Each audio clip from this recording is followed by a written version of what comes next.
I will take questions now. We have microphones on each side. If you raise your hand, one of the wellness ambassadors will grab you a mic. There we go.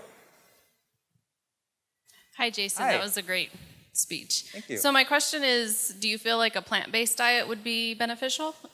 Not necessarily. I think animal foods are okay. We just want to cook low and slow. So you want to avoid the browning. So I don't think it's necessary to eat vegan or all raw diet. I think you can get the benefits of animal foods, just cook them at lower temperatures longer.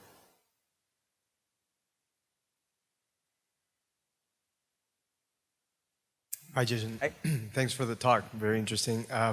So in terms of limiting sugar or managing sugar intake, right, you mentioned fruits and vegetables. Within fruits, are there some that are better consumed at a lower rate than others? Sure. Or Berries are going to be your lowest density sugars among the fruit family. The sweeter fruits like mangoes, bananas, those are going to be the higher density. Everything in between would be like apples and grapes.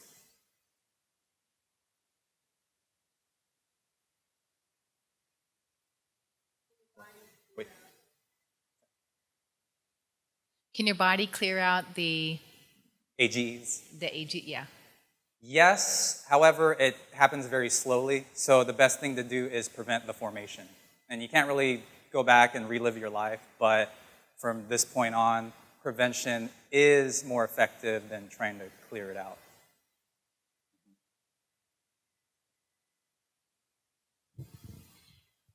So if you work out in the morning, is it best to eat before or after your workout? Good question. So if you remember, your muscle stores glycogen. So I recommend working out, if you're going to do it first thing in the morning, do it fasted, because your muscles likely have carbohydrates stored in them, and that's the fuel that you're going to be using during exercise. And it's preferable that way because your stomach is empty and it's able to redistribute blood flow to your working muscles. Yeah. You're welcome. One question. If you eat a donut, extra sugar, all the sugar goes through your blood, or there is a different channel to... No, all sugars, carbohydrates, they all end up as blood glucose, so they all have the same fate. Now, what I didn't touch on is certain carbohydrate sources are going to be more nutritional than others in terms of containing micronutrients like vitamins, also fiber and water, which you have in fruits. But everything ends up in glucose. That doesn't mean a carb is a carb, but ultimately, no matter what source of sugar or carbs you eat, it goes through the same channel, ends up as glucose, insulin release, it fuels your cells, or it's stored as glycogen. So fats have more calories than carbs, gram for gram. And with respect to fats, you stressed they shouldn't be cooked or burnt. Slow is good. But what about fats that are not cooked? Ice cream, cheesecake, all the good stuff like that. Yeah. So what you don't realize is even things you don't make at home, like those examples, the way that they're processed, they're sometimes exposed to high heats during processing. So unless you make it yourself, you'll never know. So it's kind of misleading, like with the breakfast cereals, you don't see the browning on that, but those are definitely exposed to high heat, and they have high AGEs. So processed sugars like that very likely are high in AGEs. Two questions. First, I don't know if you noticed, but you rhyme like all the time. Is that like a good way to get people to remember if you give a Totally. lesson in I mean, I'm sure many of you remember some of last time's rhymes. Yeah. So. And the real question is, let's say we screw up, right? And we just stuff ourselves full of these AGEs and then get a bunch of wrinkles and look old. If we change and start being really healthy and following your advice, is it possible to actually undo that, or will it be too late by that point? In other words, is it is it possible to actually reverse those effects, or are we just trying to prevent them from happening in the first place? Again, it is reversible. It's very slow. I compare it to when someone's trying to lose weight or lose body fat.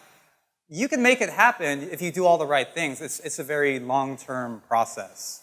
So no matter what, living the lifestyle that prevents the formation of AGEs is also going to help undo the AGEs already formed. So maintaining your blood sugar and sticking to exercise so that you can continue to burn off your stored carbohydrates, those things are all going to help. And at that point, you're doing everything you need to do.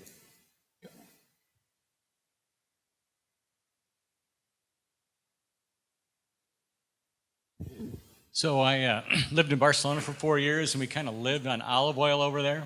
What are your thoughts on good fats? Right. So olive oil is a good source.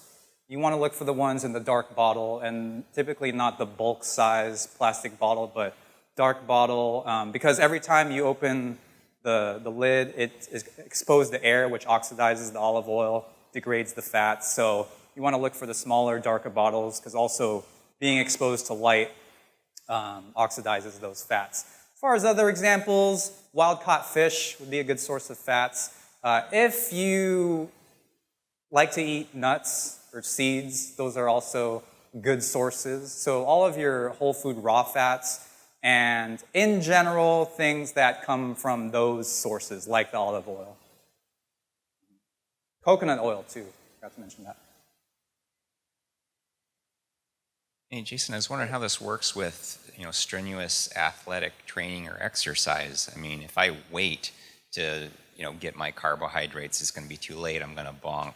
I slug down a Coke before I go on a big bike ride, and it helps a lot. Am I actually doing harm long-term with that?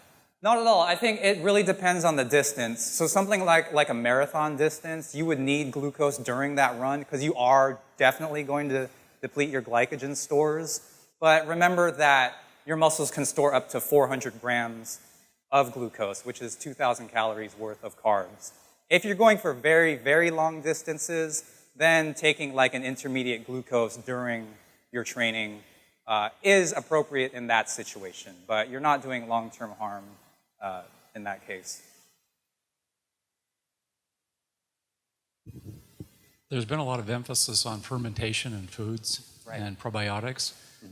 Any insight in terms of probiotic effects on aging? Yeah, good question. So he was asking about probiotics and fermented foods. Your gut, which is where food is processed, is lined with something called probiotic organism. These are your beneficial bacteria. So you're probably familiar with bad bacteria, like things we want to clean off. But we also have beneficial bacteria lining the intestines. So the reason why it's important to have these is because it helps you process foods and use the nutrients, but also detoxify your tissues. So it's directly related to anti-aging in the sense that it helps you receive optimum nutrition. So some good sources of probiotics would be fermented foods like pickles, sauerkraut, kimchi, yogurt. They also sell probiotic liquids in a bottle at some health food stores. So everything good comes out of probiotics. You just have to find an appropriate dose. I like to just have a probiotic food source with some of my meals. No need to go overboard. And if you do use supplementation, just take the amount listed on the bottle that's recommended. But yeah, sure, probiotics definitely contribute to anti-aging.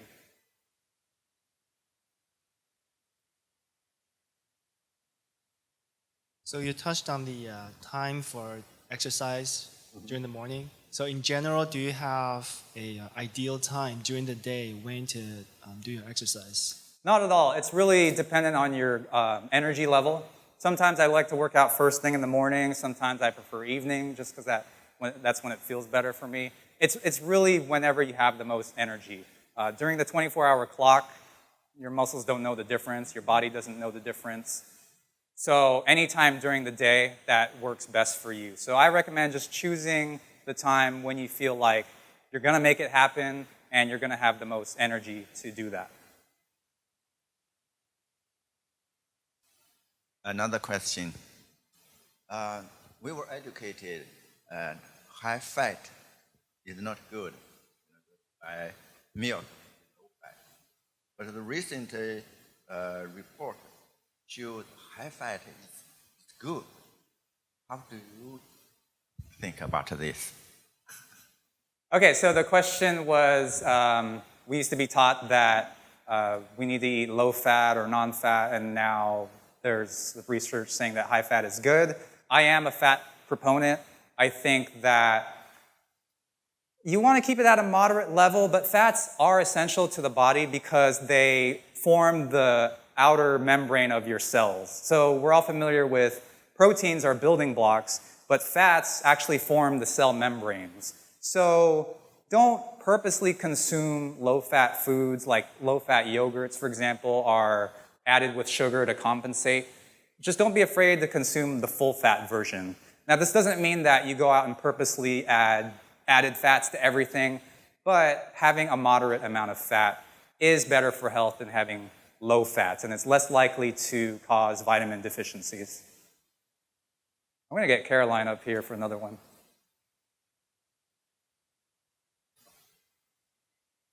I've been using Dove soap for 15 years or more.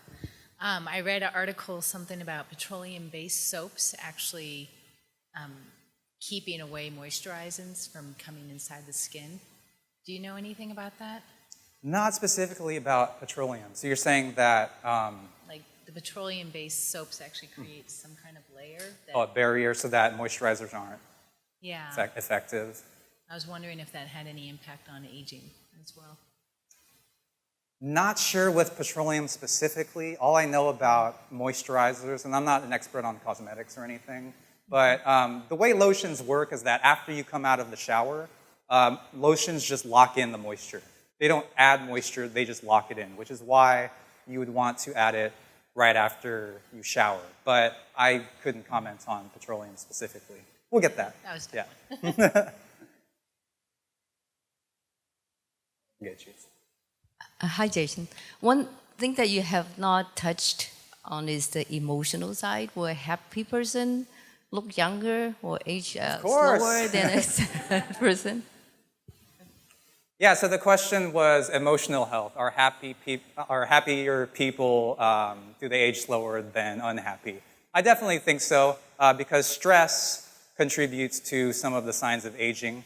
What stress does is it kind of accelerates things, and all those signs of aging that we talked about can be exaggerated with stress. And I think the most important thing for being happy is actually having a sense of purpose. So it's not like the traditional, what you think of as happy, going out, having fun, having a good time.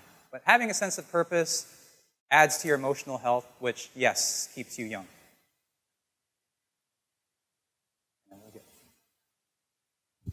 Hi, Jason.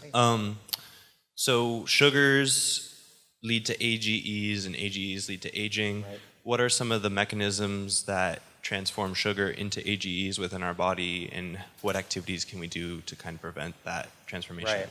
So it's not necessarily the sugar itself. It's when you have excess sugar in your bloodstream as a result of your glycogen tanks being topped off, and then you continue to consume sugar, which is pretty easy to do.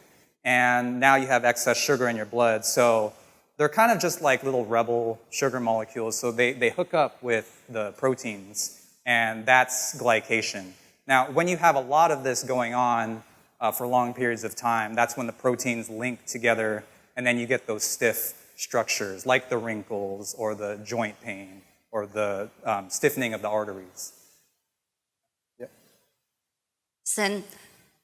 That was a great presentation. I have a question about diet sodas compared to sugar sodas. Is it better to not drink the sugar sodas and just drink the diet sodas? Okay, so diet soda versus full sugar soda. My personal opinion, I would prefer a diet soda just because a lot of you have probably heard of some of the potential harm of artificial sweeteners. Some of that research is kind of shaky, whereas sugar is definitely something that is well known to cause disease in high amounts or excessive amounts.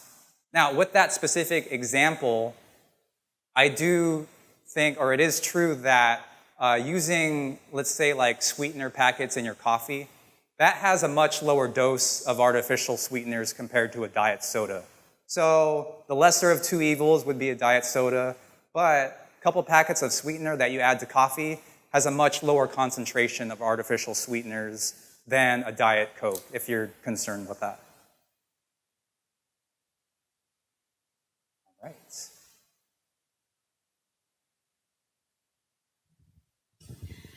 Okay, pretty much at least once per week on Facebook, I see recipes for like daily cleansing cocktails, like, for example, putting lemon or adding apple cider vinegar to water and drinking it every day. Is there any truth behind that, and is that actually helpful? Okay, so things like juice cleanses and semi-fasting, what they're really trying to accomplish is detoxifying the body, which, yes, contributes to anti-aging because as you detoxify, you're, number one, getting rid of the bad stuff, essentially, toxins that we accumulate from food and the environment. But it also clears up your digestive system to receive optimum nutrition.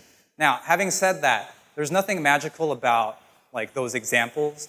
All those do is allow your body to do its natural detoxification process because you're not putting things in that would overload that system. Because detoxification and digestion are a zero-sum game, meaning the less energy you spend digesting foods, the more it's able to revert its energy to detoxification.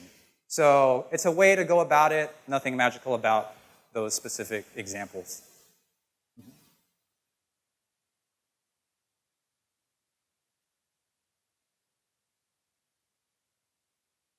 Coco! So I've been reading a lot recently about intermittent fasting, and especially as you get older, have that being a good way for maintenance as your body's going through, second life hormonal changes. What are your thoughts about that in general? Intermittent fasting, both for short term and for long term. Right. Okay. Intermittent fasting. What that's helpful for is, again, when you have no energy going to digestion, you have more energy dedicated to detoxification. Now, what intermittent fasting also does is take old and diseased cells and recycles or regenerates them. It's kind of like your body's recycling system. It can take the stuff that is useless to the body and sort out certain components to make it useful. So it has sort of a recycling effect. And intermittent fasting is actually also a good way to slow aging because, number one, you're helping break down AGEs, you're preventing their formation, and you're also going through this cell regeneration, detoxification process. Now, as far as what limits to set on that, I think, again, I'm not a doctor. I just play one on TV. Let's say you eat 3 meals a day. If you were to omit the morning meal or breakfast, so what you're doing is taking advantage of the time you last ate the night before, and then the time you sleep, and then extending that time until lunch, let's say. So your body is able to enter that physiology where it's regenerating old cells into new cells. You're detoxifying, and that's a good place to start. I don't recommend fasting longer than 24 hours unless you have medical supervision, because your blood sugar can get too low to the point where if you're even normally active, it can cause fainting just from the drop in blood sugar.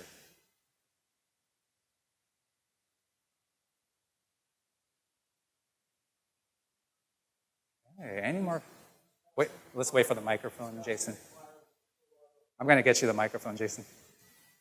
I was wondering if that definition of a fast means no water, or still you want Oh, no, not at all.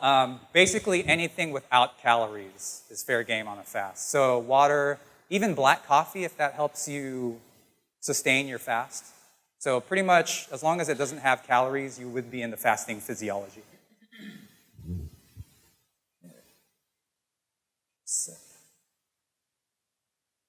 If I am, I'm about to drink coffee, what's the best stuff I should put in the coffee? I mean, agave syrup. Right now I'm putting agave syrup instead of sugar or saccharin because I think it's better, but is it really? You know, it's kind of a misconception that like certain forms of sugar are better than others. They kind of have the same effect. And sugar companies or like things like the raw sugar, they like to have you believe that it's better than what you're used to. But a better choice would be sweeteners like stevia or Splenda, which are, I know it's an acquired taste. But no calories would be your best choice. But even before sugar, it's preferable that you use cream in your coffee. Mm-hmm.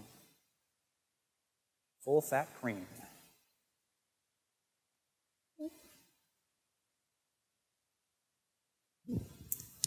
I've seen lately a lot of collagen supplements, or bone broth is becoming really big.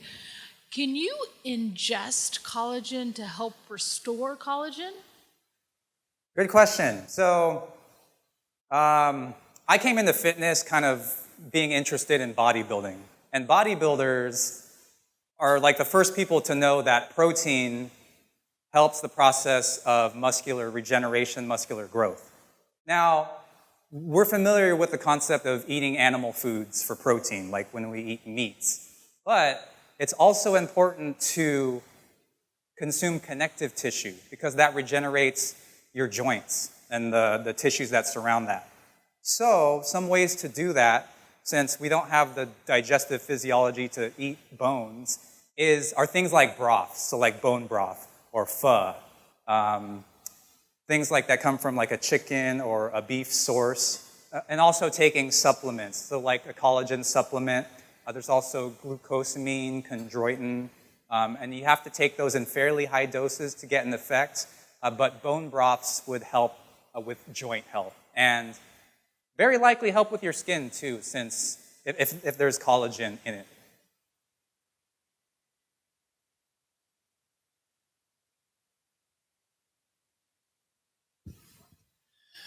Under what conditions will your body break down muscle? I was kind of wondering about fasting specifically, but. Yeah, and this was my biggest concern when I got into intermittent fasting. Muscle breakdown doesn't happen as quickly as you would think. It's not like you miss a meal and your body just starts eating up its own protein. The two things that really break down muscle are, number one, if you actually run out of body fat to burn, which is very rare. Or if you're sedentary, you're physically inactive. So if you just totally drop your exercise, your weight training, if you're in bed rest, for example, that's when your muscles start to atrophy. And you don't actually lose muscle tissue, like it leaves your body, it just decreases in size. Now, I will say that because intermittent fasting uses up your body fat, you will decrease in size. So like when you wear clothes, it'll fit a little looser, but that doesn't mean you're losing muscle. The way to know you're losing muscle is if you lose strength in the gym. So if you're maintaining that and you're intermittent fasting, you're more likely losing body fat and depleting your carbohydrate stores in the short term instead of losing muscle. We'll go for about 5 more minutes if you still have questions. If not, By the way, I have a handout I'm going to give to you guys along with the survey right after this that summarizes everything we talked about today. You brought up protein sources. Are commercial protein powders good, bad? Do they have or promote AGEs? They don't promote AGEs. What can happen is because proteins are digested similarly to carbohydrates in the sense that they can raise your blood sugar. It just takes a little bit more protein than it does carbohydrates to raise your blood sugar. So there was a point where I wanted to consume as much protein as possible. So I had my full-on meals that were meat or animal-based, and then I had protein powders in between that. That can get to a point where you're just putting too much glucose into the bloodstream and contribute to AGEs. But it's less likely to happen than directly consuming carbohydrates. But protein is one where just a moderate amount, about 60 grams for adults, is really all you need per day as your building blocks. And 60 grams is not much. Like a full-on meat entree probably has 30 grams of protein. So right there, 2 full meals is enough for the average size adult.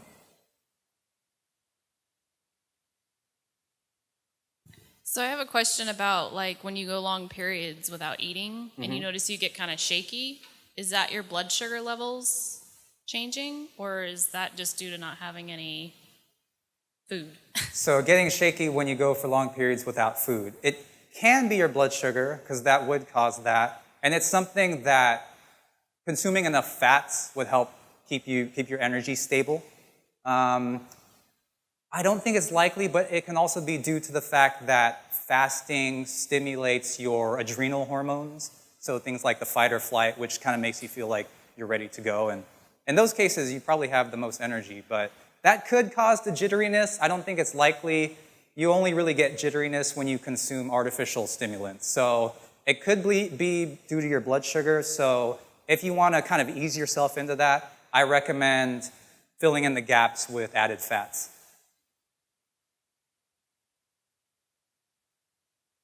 Okay, this will be our last question. I will stick around a little after one if you want to chat. So, Jason, whey protein, a lot of people drink it after workout, and whey is leftover from cheese production, right? Right. And it's a milk product, right? So, a couple of my friends who want to gain muscle, they drink a gallon of milk a day. What do you think about drinking milk? Just milk. Just milk. So milk would have lactose, sugar. I don't think that's a good idea. Again, it's something I've probably done in my life, but probably overloading with sugar, unless you're super active, which if you're weight training, probably not like super active compared to, let's say, a marathon runner. So you wouldn't need that much sugar, which is different from a whey protein supplement, which is a byproduct of milk, mainly the protein without the sugar.